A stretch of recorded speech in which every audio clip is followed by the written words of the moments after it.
What's going on, everybody? Welcome back to the Turn the Jets podcast. I'm your host, Will Parkinson, at WillPod11 on Twitter, Instagram, TikTok, Will Parkinson NFL on YouTube, all 32 NFL podcasts, TOJ Talks. We have a long intro now. We are into official Jets practices. They practice for the first time. The summer is officially off. We are no longer in kind of guessing mode. Hassan Reddick's still not there, but everyone else is. Aaron Rodgers spoke today, Robert Saleh, etc. No better person, friend of the show, friend of the Badlands family, if you will, Trevor Sikkema. Trevor, how are we doing today, man? Well, always good to be with you, my brother. I'm excited. Obviously, training camp is a very exciting part of the NFL calendar because we're all starving for clips. And so, basically anything any NFL player does over the next 2 to 3 days will be like, oh, there it is, all pro. We all knew it. We saw it coming. And so, it's a fun time of year. I embrace it. A lot of people hate it because of the hyperbole. I think it's hilarious. So I always embrace it. I think it's fun. It's a great time of year. We're obviously going to talk majority Jets here and kind of hit a couple different things. I wanted to ask you, we're going to get to Hassan Reddick's holdout in a minute. Randy Gregory holding out after signing a contract 4 months ago is one of the craziest storylines that I feel like nobody's talking about. I had to ask you a Bucs question. Tristan Wirfs, obviously, kind of holding in, and CeeDee Lamb's one of the only other holdouts. Brandon Ayuk, other guys holding in, right? Amari Cooper, and then there's just Randy Gregory, and he's been on 4 teams in 4 years. He's getting paid $3 million this year. What are we doing? I feel like we started off with that. What are we doing here? I to be honest, I don't even know if he's holding out. I think he's just AWOL. I think he's just not because he didn't go to any of the OTA stuff or the minicamp stuff. I can't get it. I can't remember which one is which. All right, Aaron Rodgers, wordplay over here, Right. Well, I don't know what you're supposed to show up to. There was something before training camp that he was supposed to show up to, whatever that was, and he didn't. And it was like, okay, that was weird. It was not an excused absence. And then training camp rolls around and he's not there. So I honestly, hope the dude's okay.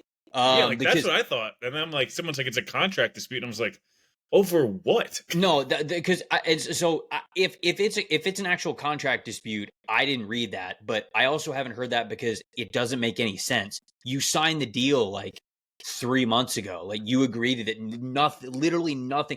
nothing happened between now and then. Absolutely nothing happened. So it was very strange. Anyways, it was always just going to be a 1 year prove it deal type of a deal for him because, like you said, he's been on a bunch of different teams in a bunch of years. So. Strange, man. I don't really know. I really don't know. It's just it's crazy because I remember scouting Randy Gregory, Nebraska, right? Yes, and his Nebraska tape was pretty sick, and he was a projected first rounder, and people thought that he would go top 10, and then he got busted. I think he failed the drug test at the combine, so he dropped to the second round, and it's he sort of flashed in the NFL, but he's been all over the place since. I don't know, man. Just hope the dude's okay because this is not normal behavior when you sign contracts. So I don't know. Just hope the dude's okay at this point.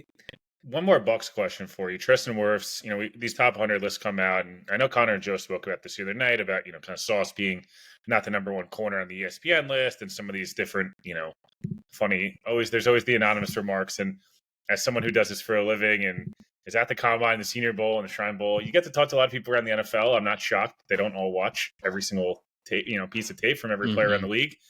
That said, Tristan Wirfs is arguably the best offensive lineman in the NFL, and a lot of based on he's been an All-Pro at multiple spots and all these different things. Is there 85 better players in the league than Tristan Wirfs? And am I smoking crack for thinking that's insane? There might not be 25 players in the NFL better than Tristan Wirfs. We just did the PFF top 50. Going into the season, I think Wirfs was 22 for us, early 20s for us. And I mean, look, he came to the NFL, dominated at right tackle for 2 years, flipped him over to left tackle last year, still really damn good at playing left tackle. So it's there's nothing more that this guy could do. He is absolutely one of the best offensive tackles in the NFL. He's going to get paid like one of the best offensive tackles in the NFL. So, these lists, I even tweeted about this, I try to not give it too much attention because I have to do these lists myself sometimes, and they're difficult to do. It's tedious stuff. It's really hard to rank everybody in the league, especially when you get beyond 50. 50 is sort of inappropriate, the top 50 in the league. But once you start getting into top 75, top 100, top 200, you start splitting hairs with guys who have strength and weaknesses at so many different positions. But no, I mean, Tristan Wirfs him at 85 is very, very insulting. But I get it. Tampa's not a big market. Tristan Wirfs isn't a super flashy guy. And offensive linemen often get forgotten about when it comes to these lists. So I'm not surprised, but no, I don't even think there's 25 players in the league better than Tristan Wirfs, let alone 85.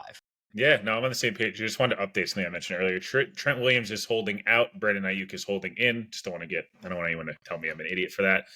As Ian Rappaport and Schefter just retweeted there. I want to get to the Jets here, and I want to start with the negative in terms of Hassan Reddick first, and then I want to get to some of the positives and things like that. Hassan Reddick, obviously, as we saw, kind of unfolded yesterday. It's been unfolding for the last, since April 1st when he got traded. It's reported the Jets offered him some type of extension. He declined it before he got traded. That tells me that it was a pretty low offer, or else he would have taken it.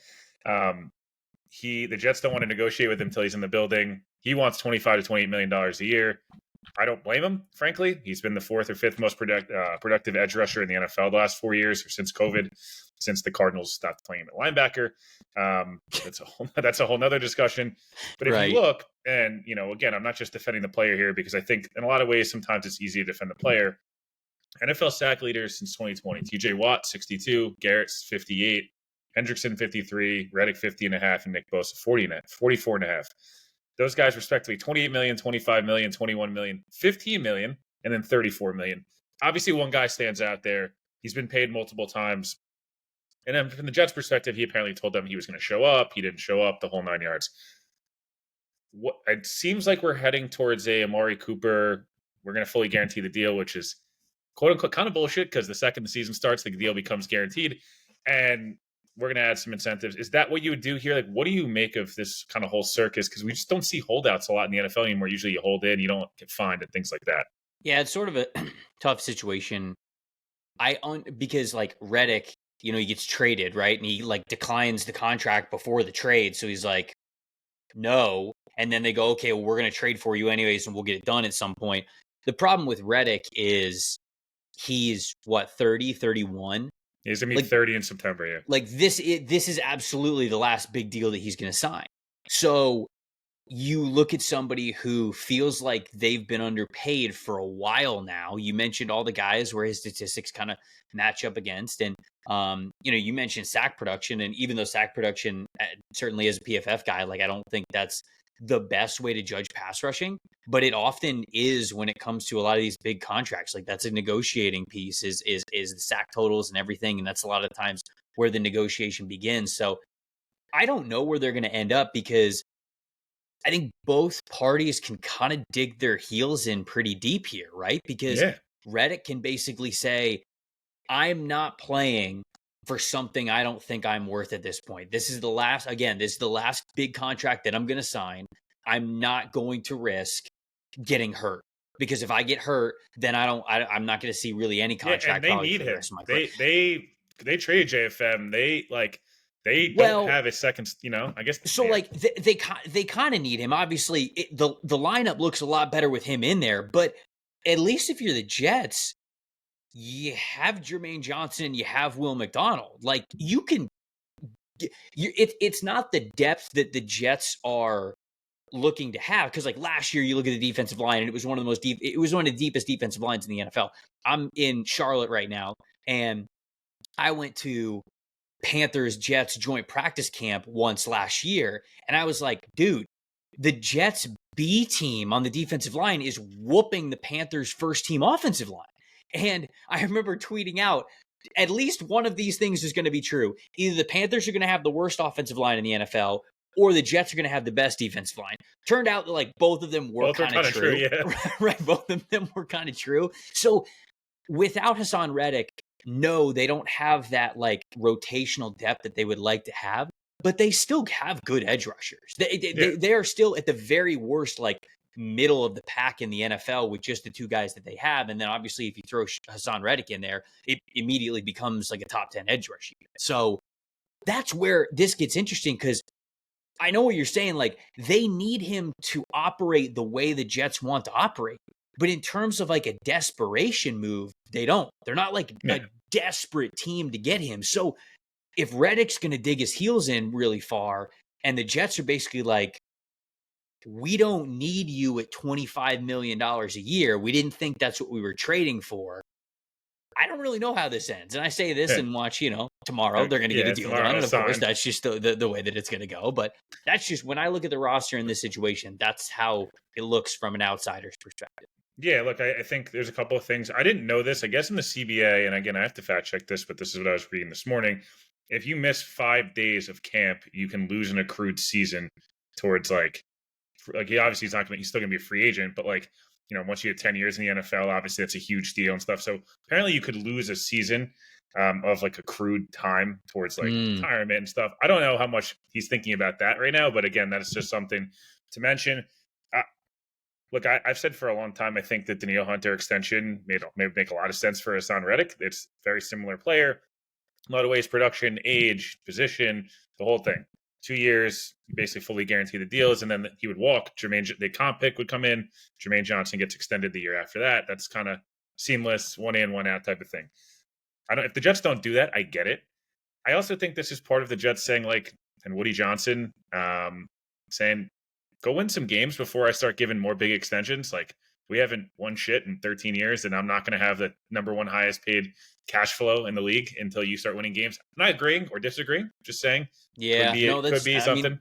I think the owner aspect of things does get forgotten in a lot of ways. For example, the Falcons and how they handled free agency, with the quarterback position. I think they were always going to be a player for a quarterback, but back in January, I remember saying this. I was like, Arthur Blank's going to walk in the door and he's going to be like, I don't know how much time I got left. We're going to win a championship. I don't care. Go get the best quarterback because I'm not watching that shit again. I think that that's honestly what happened. And the front office went, okay.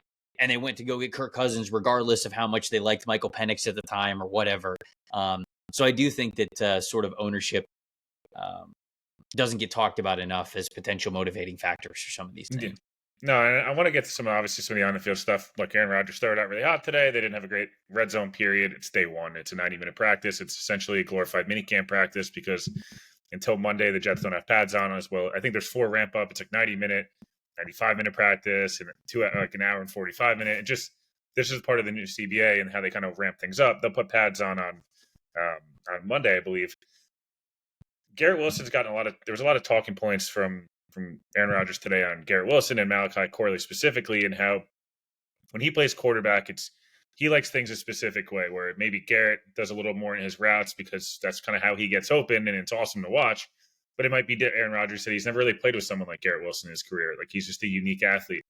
And, he's talked about Malachi Corley on how, watching different reps and being a receiver and, in college is very different than the NFL, where, when you're playing with Aaron Rodgers and you're in a 3-by-1 he was talking about, and you're running the seam to kind of clear a safety out, that's great. But, I'm still looking for you. And, how your head's got to be on a swivel there.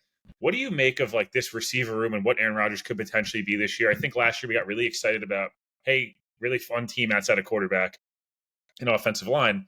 Mm-hmm. And then obviously we didn't really see it. So are you as high on them as you were a year ago at this time, even higher, or just show me something before I get too excited here? Yeah, I think that's probably where a lot of people are at. And that's sort of where I'm at as well, right? We talked so much about the Jets, and I don't really think anything was wrong with how the Jets were covered in the offseason. There's a reason why they were talked about so much. It's because they had a legit Super Bowl ceiling. And I think that fully healthy, they have a legit Super Bowl ceiling. So, when you look at how it was covered last year, and I think that a lot of people are like, oh, I'm so sick of the Jets. It's not their fault Aaron Rodgers tore his Achilles, it kind of it is what it is. It happened. But I do really like this group. I mean, I like the upgraded running back room as well when we talk about just the offense as a whole. Obviously, I think that Breece Hall is an absolute stud when he's healthy.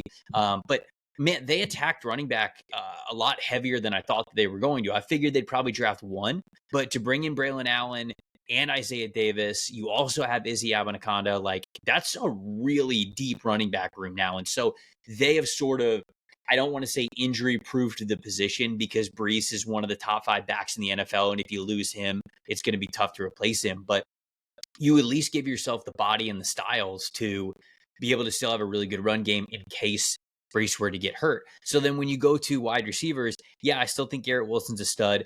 I'm excited for Malachi Corley. I'm cautiously optimistic, I would say, because I was I was a draft evaluator who I was sort of like, okay, I see what everybody loves about Corley. When he catches the ball, he turns into a running back, which he played a little bit of running back when he was at Western Kentucky, so it makes total sense. Like, he turns into a running back. He gives you those yards after the catch, but also yards after contact. He's fantastic breaking tackles. He's great when he's, taking on different tacklers, whether it's safeties or corners or whatever. So I'm excited about him, but not really a refined route runner at all. That's still going to be a work in progress. And if Aaron is sitting here saying to, like, Garrett Wilson, hey, I need you to sort of clean things up, then that's even more so with Corley, right? So I think that might be a little bit of a hint of some people who, whether you're a Jets fan or a big fantasy football fan or whatever, if there's not a big emphasis on Corley, I'll say in the first half of the season, you kind of know why. It's because that timing is really important, and Aaron's got to trust where you're at. So he's even saying that with a guy like Garrett Wilson.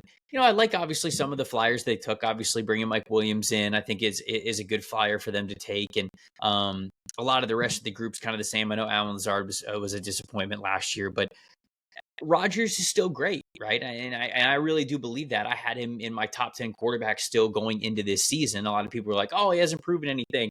Sure, he has. 3 years ago, he won back-to-back MVPs, all right? Well, like, if he doesn't tear his Achilles, I think he has a phenomenal year. I think there's a chance that he could really have a phenomenal year this year, even with the group that he's got. Yeah, I think you forgot Davante Adams, their other wide receiver. Right, of course. Yeah, of course. Yeah, because, Aaron is still talking about him today. He's like, he's the best receiver in the NFL. That whole thing, I want to get back to the Jets and say, what do you make of situations like that? Because I feel like it's so rare in the NFL where player on both teams, whether it's Davante, whether it's, Aaron, whether it's Brees Hall, so they've all kind of like not so subtly talked about it. And there was a lot of other reports that, he would have been a Jet last year had, Aaron not gotten hurt, and Josh McDaniels, once he got fired, then the Raiders didn't answer the Jets' call, and there's all these different stories. The Raiders kind of have to, like, shit or get off the pot type of thing with Davante this year. Like, it's either you keep him and he's a Raider for the next, like, year or two or whatever. His value is not going to get any better after this year. Do you see that happening? Is it good for the Jets? Like, obviously it's good, but should you spend money on safety? Should you go and attack interior offense? Like, I don't know. It's a weird conversation a little bit. Look, I still think Davante is one of the best receivers in the NFL. I'll believe that until I see otherwise, and he's not really in a good situation to be able to judge him otherwise. So if you're the Jets and obviously you're in a big Super Bowl window, yeah, it'd be worth it. It obviously kind of depends what the price tag is, but it feels like, we've watched some of the behind-the-scenes clips with Adams, and he seems to be like in an unfortunate situation, right? Because he wanted to stay in Green Bay, and Green Bay just did not give him anywhere close to the offer that he was worth, like, genuinely, not even that he wanted, like, that he was worth. It was, and he talked about that, and obviously he's sort of just talking about his side of the story, so maybe it's not the whole truth, as it always is, but if that's true, man, I mean, they're not even really fairly playing ball. They're very clearly open to you leaving and sort of hitting the reset button. And now we've seen what Green Bay has done. A lot of different receivers, a lot of different tight ends, Jordan Love era. Like, it makes sense by committee a little bit more than like that. Yeah, and it sort of makes sense that they wanted to just turn the page entirely. Like, if Aaron was going to be gone, sort of just turn the page entirely. So I get it. And so Adams goes, all right, well, I'm kind of being insulted by the Packers here. I wanted to stay a Green Bay Packer, but I'm sort of getting insulted here, and I basically have to move on. So he goes to the Raiders because he gets to play with the guy who was a record breaker with him in college. He gets to play with Derek Carr. And that experiment doesn't work. Carr's run out of town. All of a sudden, like, the head coach is a fraud, essentially. Like we've seen with McDaniels, a good offensive coordinator under Belichick, but just not a good head coach, very obviously. And so now he's just sitting here with quarterbacks that he didn't choose to play with, a head coach he didn't choose to play with, offensive coordinators he didn't choose to play with, and he's pissed. He's getting hit. There's no production. People are forgetting about him. His legacy's sort of at stake at this point. Yeah, he's got a contract where he could make a lot of money, but these are competitors, man. And so it would not shock me at all because I do not think the Raiders are going to be a factor at all whatsoever this season. If those voices get louder, if the Jets are still like in consideration, they're kind of putting their foot on the gas pedal for when we get close to the trade deadline, or maybe even like 4 or 5 weeks into the season, we really start to hear this stuff because Adams' contract gets a little bit flexible after this year. He's got a little bit of guaranteed money this year, but after that, that's it. And you can sort of maybe spread the rest of it out and get a little bit of an extension in there for him to go from Las Vegas to New York if he wants to do that and play with Rodgers for another year or two, whatever it is. But I don't think it's ridiculous at all. And in fact, for a lot of reasons, like Davante's reasons, and then obviously for the Jets wanting to win a Super Bowl, it does make sense for him. I wanted to ask you, before I get to a couple fun ones here, the kind of question that, it's kind of, how do I phrase this without being a dick? A lot of what you see on some of these debate shows is like, oh, you can't, we're talking about Davante, you can't mortgage future assets. Like, you cover the draft, draft's your passion, but you also watched a franchise that you've loved your whole life, go and mortgage the future in a lot of ways, cap-wise specifically, to go win a Super Bowl. And they did it. Like, they went and won a Super Bowl, and they were awesome. And, they still have a lot of those pieces around. And obviously those guys are getting a bit older and they kind of reset and retooled. Was it worth it? Because I think it's worth it. If you can go win, the NFL is really damn hard to win, and it just doesn't happen often. Like this debate of should the Jets trade 2 third-round picks for Davante Adams? Because what if their cap sucks in 2026? Well, they haven't been to the playoffs since I was literally in high school. As someone who just kind of really experienced the last recent example of this, besides the Rams, how do you feel on this whole topic? Yeah, obviously, I think that when it comes to asset management, to me, it's all about understanding when you just need to open up the pocketbook, right? I mean, like, you don't want to, in a perfect world, you don't want to get out of control, but it's sort of also like is what it is. When you went out and got Aaron Rodgers, you basically said, we now have a responsibility to do everything we can to put a championship team out there. Because if you don't do that, if you try to bargain bin after that, why would you sign it? So to me, draft asset and cap asset management simply comes down to being able to understand when you're in a winning window and when you're not. That's it. Like everybody kind of talks about, being in like the middle of the pack, you just like, you obviously, you don't want to give up this, you don't want to give up that. The question, was it worth it? Hell yeah, it was worth it. Like, absolutely, it was worth it. You would much rather ride the very high of winning a Super Bowl and then pay the price for a couple of years than just sit at like 500, a little bit above, a little bit below for so many seasons. And like, it felt like if I'm remembering correctly, like the Vikings were like that for a long time, right? I mean, like the Vikings are they're never bad enough to get a top draft pick. They're never good enough to win a Super Bowl. And like, that's purgatory. That's hell. That's not where you want to be. In fact, you would rather mortgage everything to go win a Super Bowl and give it a shot and then pick high in the draft for like 2 years. That's what you want.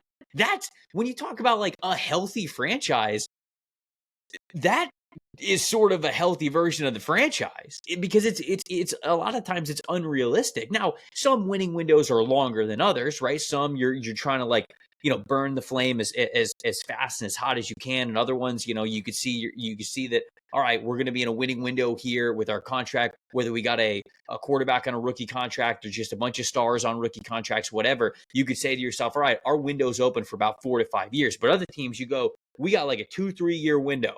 Let's hit it hard. And to me, to say like, I wouldn't give up 2/3 for Davante. Nuts. I mean, it's nuts to me.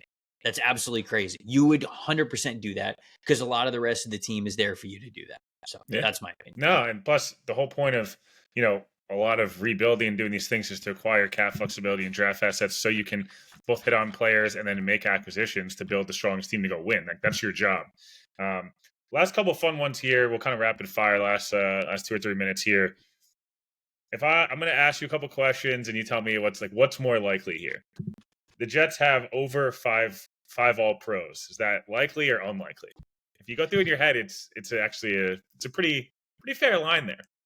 5 All Pros. They could be like third team All Pro or like whatever. Like they, So like first or second team All Pros. Yeah. Right?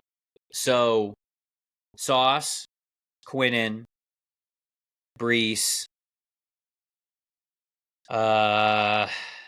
Garrett, Wilson, Rodgers is obviously 5. I'm just naming like potential ones here.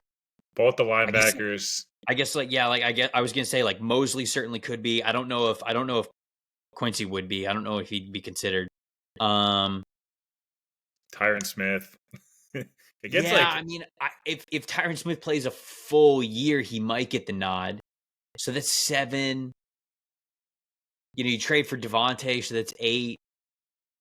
It's kind of crazy, like the top heaviness of the roster. But like, there's other guys that I think are good, right? Like, I mean, like Michael Carter could easily be the number 1. Yeah, like DJ Reed's a stud. I just don't think he's going to get All Pro. I mean, Hassan Reddick could. Yeah, Jermaine Johnson, Hassan Reddick, like right. I will say that I will say they get 4. So I will say just below. But it's certainly I could believe somebody if they told me that it was going to be over 5. All right, I agree. I think that's like a 4 is probably the number, just because All Pro is really damn difficult, and like, you gotta be really damn good. If I told you the Jets are they have 3 of the 5 the top 5 most watched NFL games come out this year, regular season games. If I told you 3 are the Jets, is that likely or unlikely? 3 of the top 5? Yeah. I mean, it's got to be likely, right? How many primetime They were games? 3 of the top 6 last year. And yeah, I mean, Zach Wilson was the quarterback. Yeah, right. I think that's they could be 3 of the 3, right? I mean, like they could be 3 of the top 3 most watched games this season. As long as Rodgers is healthy, I think the Jets are gonna. And obviously, even when Rodgers wasn't healthy, they drew extremely well. But if Rodgers is healthy, they're going to be one of the most must watch teams every single week. Doesn't matter. So I would definitely agree with that. If you had to go over under Jets total offensive ranking for the year, even though yardage total offense is a ridiculous stat that is kind of meaningless. If I put the number at 12.5, where'd you go? There's obviously a lot of talent, but there is some question marks between offensive coordinator health, etc. Yeah, I would say I think this team is under that. And by under that, I mean like they are top 12. I could absolutely see the Jets. I feel as though that 8 to 12 range makes a lot of sense for them. They have a higher ceiling than that when you have a quarterback like Rodgers. But if 12.5, I would go under. I think that they're going to be a top 12 offense in the league. Last 2 ones here before we wrap. We kind of get to what you got going on. Breece Hall will be one of the 2 best running backs in football this year. Is that likely or unlikely? I know it sounds like, if you're not a Jets fan or not big in fantasy, I feel like you're going to say it's unlikely. And if you're a big fantasy person or watched any of the Jets or loved them in college, you're like, oh, for sure. So like him and Bijan feel like the hot topic number 2 or 3 guy fighting for that, even though realistically there's like 5 or 6 other backs who feel like they're better than them as well. Yeah, there's certainly ways to judge this. So I think this sort of like category of top 2 best, it could be different depending on what category you're highlighting. But I think to the spirit of your question, like, yeah, again, I think if Breece is fully healthy, he impacts the rush game, he impacts the pass game. They use him in a lot of different ways. I think the only thing that really holds him back is just that they have so many young backs now behind him. Are they going to say, hey, we're sort of going to limit your volume a little bit here just because we can, and we don't want you to get hurt, and we want you to be ready for the playoffs? So production output, maybe not as big as it will be for some of these other guys, but in terms of efficiency, Breece has been one of the most efficient backs in the league. Yeah, you throw Bijan in there as well. Derrick Henry still had a great year last year. I think a lot of people forget about that behind a terrible Titans offensive line. Now he's with Lamar and the Ravens. Christian McCaffrey's obviously a monster every single year. I think Jahmyr Gibbs is going to take a big step up this year as well. You got the guys in Miami who seem to just be world breakers when it comes to overall offensive output, but I'd put Breece in that category really with anybody. And so for the spirit of the question, sure, I'll say that, yeah, he's one of the best 2 backs in the NFL. Last one here. Do you feel like the division round should be the kind of bar for a successful season or not for the Jets? Yes. Aaron said the goal is New Orleans. I think the divisional round's the goal at a minimum, but Yeah, look, I think this team has to make the divisional round, Yeah, I think right? for them to get extended, any of these guys like I show something, show me something. Yeah, if they only make, like, for example, if they make the playoffs and they make the wild card round and they get bounced in the first round, like, it's gonna get ugly. Like, I think a lot of people are gonna be fed up at that point, and there's gonna be some excuses. And I'm not saying that some of them wouldn't be valid, but you've got to make the divisional round this year. Um, that to me is the floor of a successful season, which is it's a ridiculous thing to say out loud with how difficult this league is, how difficult the AFC is, and how difficult the AFC East is. But that's just the position that you put yourself in. You've spent all the money, you've drafted the guys, you've brought in the players, you've hired the coaches for it. Like, you got to see some results now. So I would agree with you. I think the divisional round is the floor for what this team needs to achieve. as much as I love how good of a job you and Connor do on Stock Exchange, I'd rather you guys be talking about bottom of the first round guys for the Jets to take than talking about what top 10 offensive tackle they'll be drafting. Trev, talk to me about what you got kind of come up with PFF and Stock Exchange and everything you got going on over there as we wrap here. Sure. Yeah. We're still chugging along with the summer scouting series over at the NFL Stock Exchange podcast, myself and Connor Rodgers, who I'm sure Jets fans and your listeners know very well. We're through all the offensive positions. So if you go to the YouTube channel, you can check out all the offensive positions that we've done already. We're highlighting guys that could be in the 2025 class next year, not just the first round guys, but a lot of depth players as well. Now we're on defense, so we're running through those defensive guys. So that's what we got going on over there at PFF.com. We know that it's fantasy football season, so anybody out there that's looking to get an edge for the fantasy leagues, whether it's your draft or anything that you got going on during the season, we got a lot of really great fantasy football tools that you guys can use that include all sorts of PFF data and our simulation projections and everything. That's fantasy.pff.com is where the landing page is for you guys to check out everything we got to offer over there. So, go get a subscription and go win your league. Yeah, no, I appreciate you taking some time. We'll have you on again, and good luck to your Bucks, obviously. And we'll talk soon. I'll be back on the feed tomorrow. We got 2 more episodes out this week, so appreciate it for listening. Subscribe, rate, review, the whole 9 yards, and make sure you guys check out Stock Exchange and PFF. And we'll talk to you guys tomorrow.